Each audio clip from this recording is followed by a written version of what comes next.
नमस्कार, मी वैशाली पदरभोज रेसिपीमध्ये तुमचं मनपूर्वक स्वागत। आज मी तुम्हाला मस्त असे साबुदाण्याचे मुरकुल कसे बनवायचे ते सांगणार आहे।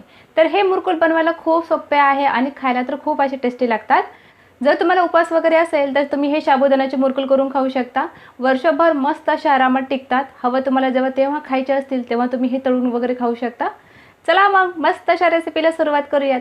सुरुवात करण्याआधी तुम्ही माझ्या चॅनलला सबस्क्राइब केलं नसेल तर नक्की सबस्क्राइब करा आणि सोबतच बेल आयकॉनवरती क्लिक करा।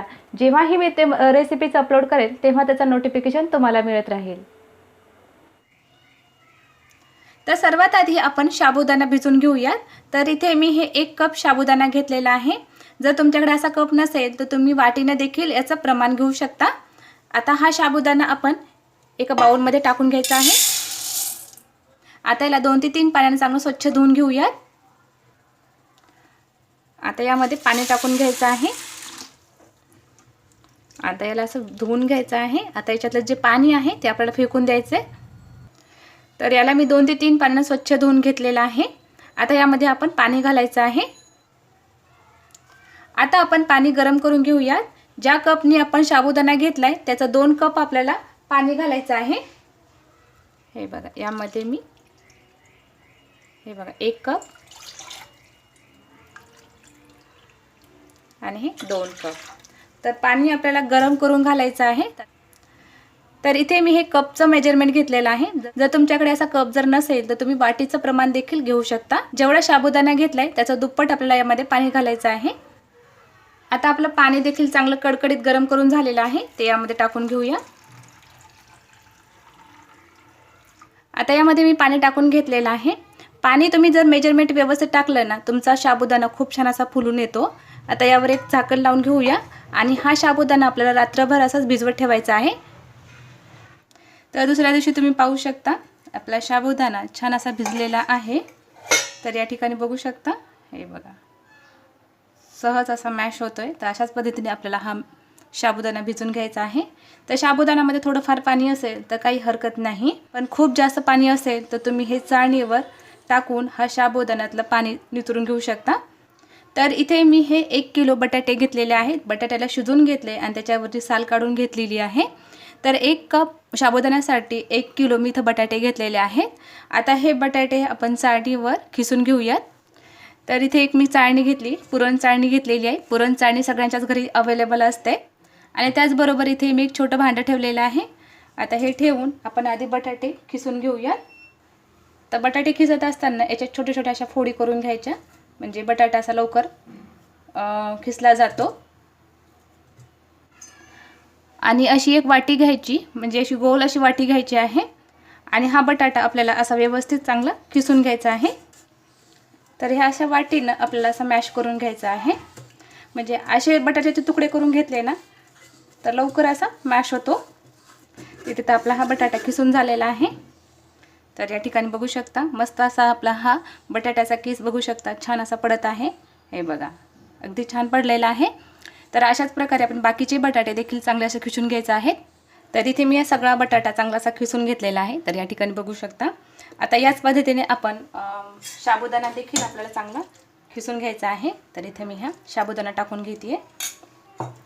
थोडा थोडा करून आपल्याला हा साबुदाणा टाकून घ्यायचा आहे आणि याच पद्धतीने आपल्याला साबुदाणा देखील हा मॅश करून घ्यायचा आहे। तर पुरण चाळणीवर अगदी लवकर असा हा साबुदाणा खिसून होतो।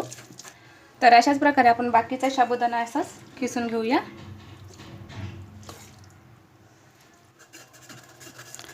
तर इथे आपला हा साबुदाणा देखील छान असा खिसून झालेला आहे, बघू शकता मस्त असा पडलेला आहे। आता यामध्ये मी अर्धा चमचा लाल तिखट घालते। तिखट थोडं कमीच घालायचं, म्हणजे जेव्हा आपण हे मुरकुल वाळल्यानंतर त्याचे थोडेसे तिखट लागतात। तर आधीच थोडासा अंदाजानुसारच आपल्याला थोडंसंच यामध्ये लाल तिखट घालायचं आहे आणि यामध्ये चवीनुसार मीठ घालायचं आहे। तर हे मुरकुल मी उपवासासाठी बनवत आहे, त्यामुळे मी मीठ आणि लाल तिखट घातलेलं आहे। तुम्हाला जर आवडत असेल तर हिरव्या मिरच्या तुम्ही बारीक मिक्सरला दळून घ्यायच्या आणि त्यामध्ये टाकून घ्यायच्या, त्याने सुद्धा आपली मुरकुल खूप जबरदस्त असे लागतात। आता हे व्यवस्थित आता मिक्स करून घेऊया। साबुदाणा आणि हे बटाटे आपण व्यवस्थित यामध्ये दोन्हीही चांगलं मिक्स करून घ्यायचं आहे। जर तुम्हाला जिरे आवडत असतील उपासाला तर तुम्ही यामध्ये जिरेची पावडर देखील यामध्ये टाकून घेऊ शकता। तर या ठिकाणी बघा आपलं पीठ व्यवस्थित असं मिक्स करून झालेलं आहे। आता लगेच आपण याचे मुरकुल तयार करून घेऊयात। तर इथे मी एक पॉलिथिन घेतलेला आहे। तर ह्याला तेल वगैरे अजिबात लावायचं नाही आणि आपल्याला अशा पद्धतीने ही चाळणी घ्यायची आहे। तर ही मुरकुलची चाळणी आहे। आता ही यामध्ये टाकून घेऊ आपण। तर इथे मी हा स्टीलचा सोऱ्या घेतलेला आहे आणि हे आपण असा लावून घेऊया। तर ही चाळणी घ्यायची आहे, यानेच आपल्याला हे मुरकुल खूप छान असे पडतात। आता यामध्ये आपण पीठ भरून घ्यायचं आहे। तर याला सोऱ्याला मी तेल वगैरे लावलेलं नाही आहे। आता असा गोळा करून घ्यायचा आपल्याला आणि हे यामध्ये भरून घेऊया। हे बघा अशा पद्धतीने। तर हे मिश्रण आपल्याला असं दाबून भरायचं आहे। आता हा सोऱ्या याला व्यवस्थित लावून घेऊ आपण। असं फिट लावून घ्यायचं आहे। तर या ठिकाणी बघा अशा पद्धतीने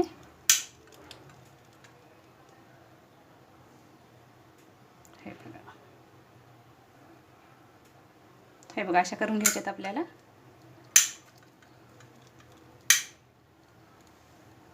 आणि हे असं करून याला जोडून घ्यायचं असं। हे बघा मस्त असे करून घ्यायचे। जर उपासाला तुम्ही कलर देखील यामध्ये टाकून घेऊ शकता। कलरचे तुम्हाला करायचे जर असतील ना मुरकुल तर तुम्ही यामध्ये केशरी कलर देखील टाकून घेऊ शकता। तर अगदी पटकन असे तयार होतात आणि खायला देखील खूप सुंदर असे हे मुरकुल लागतात। अरे बघा मस्त असे आपले हे मुरकुल खूप सुंदर असे झालेले आहेत। हे बघा अशा पद्धतीने करायचं आहे आणि असं तोडायचं आणि याला असं जोडून घ्यायचं आहे। हे बघा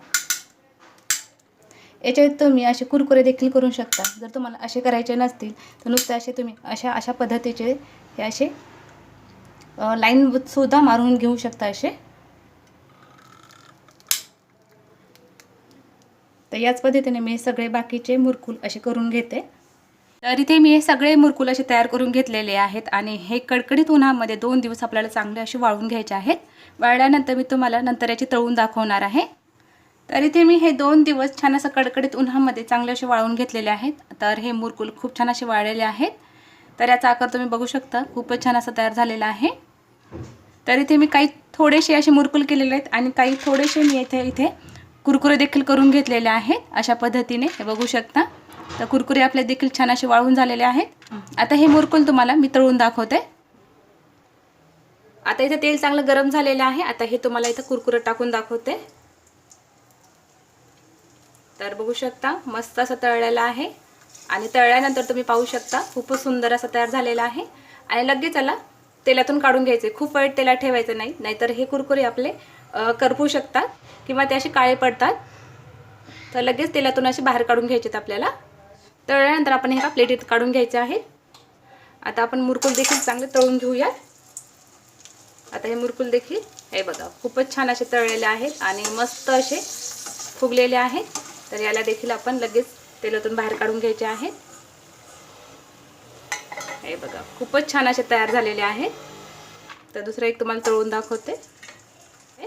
हे बघा तेल चांगलं असं कडकडीत गरम झालेलं आहे आणि लगेच याला बाहेर काढून घ्यायचं आपल्याला। खूप जास्त वेळ तळवायचं नाही, नाहीतर खूप जास्त वेळ तळत असतील तर हे मुरकुल आपले काळे पडतात। बटाट्याचे असल्यामुळे हे लवकर असे काळे पडतात। तर हे उपासाचे कुरकुरे देखील खूप छान असे तयार होतात। हे अगदी खायलाही खूप टेस्टी लागतात। हे बघा खूप छान असे तळलेले आहेत। याला प्लेटीत काढून घेऊ आपण। तर इथे मी हे अर्धे मुरकुल तळून घेतलेले आहेत आणि त्याचबरोबर इथे कुरकुरे देखील छान असे तळून झालेले आहेत। आणि मुरकुलचा आपला आकार तुम्ही पाहू शकता खूपच तळल्यानंतर असे डबल तयार झालेले आहेत आणि खायलाही खूप चवदार लागतात। हे जेव्हा उपास वगैरे असेल तर असे तुम्ही हे बटाट्याचे मुरकुल खाऊ शकतात। तर या मुरकुलची साईज तुम्ही बघू शकता। हे बघा तळल्यानंतर अगदी छान असं डबल तयार झालेले आहेत आणि हे वाळलेले तुम्ही मुरकुल बघू शकता आणि तळल्यानंतर तुम्ही हे बघू शकता खूपच छान आपले हे मुरकुल डबल असे तयार झालेले आहेत। तर अशा प्रकारे तुम्ही हे वाळवण्याचे मुरकुल तयार करून बघा, नक्कीच तुम्हाला आवडतील आणि खायलाही खूप छान असे टेस्टी लागतात। जे राहिलेले जे मुरकुल आहे तुम्ही ते डब्यामध्ये स्टोअर करून ठेवू शकता आणि 1 वर्षभर आरामात खाऊ शकता। जेव्हा तुम्हाला मुरकुल खायचे असतील तेव्हा याला तळून खाऊ शकता। खूप जबरदस्त असे लागतात। आजची रेसिपी तुम्हाला कशी वाटली ते मला कमेंट बॉक्समध्ये नक्की कळवा। जर तुम्हाला हा व्हिडिओ आवडल्यास लाईक करा, शेअर करा आणि सबस्क्राईब करा विसरू नका। लवकरच भेटू अशा एक छान रेसिपी बरोबर. तर हा व्हिडिओ तुम्ही शेवटपर्यंत पाहिल्याबद्दल धन्यवाद.